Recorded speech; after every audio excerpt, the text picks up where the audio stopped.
You don't have a time problem. You have a scroll until I hate myself problem. You say you're overwhelmed, but somehow, you always have time to check your phone one more time, to watch one more reel, to doom scroll yourself into apathy. You keep saying you're busy, but your screen time says otherwise. 4 hours on TikTok, 2 on YouTube. Another hour pretending to research your goals while opening 17 tabs you'll never read. You're not out of time. You're out of discipline, out of boundaries, out of clarity. And I get it. Numbing feels easier than starting. Scrolling feels safer than trying, because if you try and fail, you'll have to face the truth. But here's the kicker. You're already failing by default. You're just doing it slowly enough to pretend it's not happening. So no, this isn't about time. It's about choices. It's about habits. It's about whether you're willing to stop lying to yourself long enough to actually start. Let's talk about that. We love saying we don't have time. No time to read, no time to exercise, no time to start that side hustle or learn that skill. But somehow, magically, we do have time to watch 12 videos in a row, to scroll for 3 hours straight, to rewatch a show we didn't even finish the first time, to refresh an app, not because we need anything, but because our brain is trained to crave anything. And the worst part, we don't even enjoy it. It's not entertainment. It's escape, it's silence filling, it's let me avoid my life for 5 more minutes on repeat. Then we feel guilty, stuck, ashamed, and we blame it on time, as if time's the villain, as if the clock conspired against us, as if we're just too busy to become who we say we want to be. But let's be real, time isn't the enemy. Excuses are. Excuses are sneaky. They dress up like logic. They wear the costume of I'm tired or I'll start Monday, or the classic, now's just not the right time. But what you call not the right time is just fear in disguise.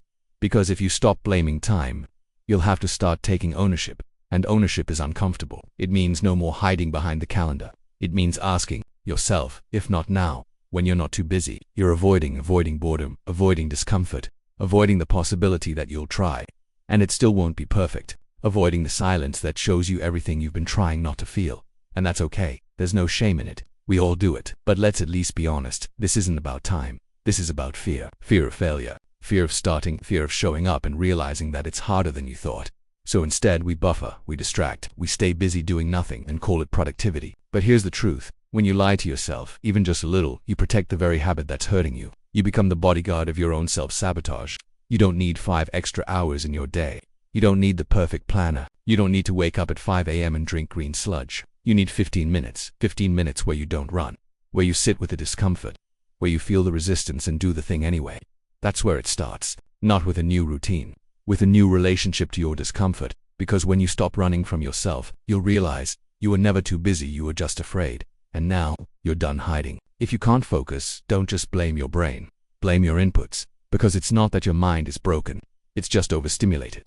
Your brain is doing exactly what it was trained to do. React, swipe, refresh, consume, repeat. So if you want clarity, control what's coming in. Turn off the noise, block the site, mute the group chat that never stops talking about nothing. Unfollow the people who trigger your comparison spiral. Stop flooding your brain with junk and watch how fast time opens up. You don't need to delete every app. You just need to make distraction inconvenient. Make the dopamine harder to reach. Move the apps off your home screen. Set a timer. Use a blocker. And most importantly, practice being bored again. Because boredom is not the enemy.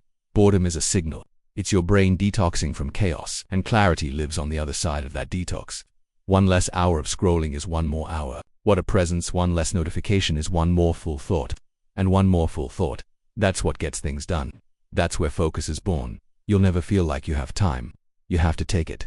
Steal it back from the apps, to noise, the inputs that drain you. Because time doesn't just disappear. It gets taken from you in 5-minute doses, all day long. So protect your minutes like they matter, because they do. And the world isn't going to protect them for you. Most people aren't lazy.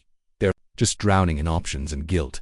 Trying to do everything, thinking about all the things they should be doing, feeling bad for doing none of them. So they scroll, not because it helps, but because it numbs the shame of falling behind. You're not lazy, you're just stuck in mental clutter.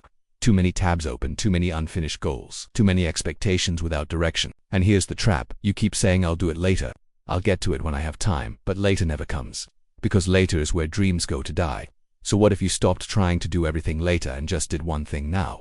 Not 5, not the whole to-do list, just 1 small win, 1 clean action, 1 task done. That's how you rebuild momentum. That's how you break the cycle. Not with a perfect planner, not with a miracle morning routine, but with clarity. You don't need a productivity system. You need to stop hiding behind fake busyness. Stop organizing your chaos and start simplifying it. Because when you're clear, discipline follows, momentum builds, and suddenly, things move. That's when the shift happens. Not because you became more motivated, but because you finally got honest and chose to start where you are. Time won't save you.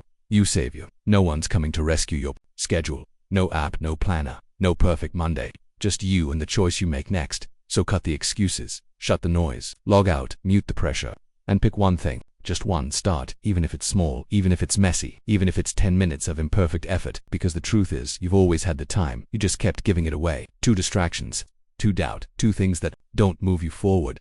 Not anymore. This is the moment you take it back, minute by minute, action by action. Now, not later.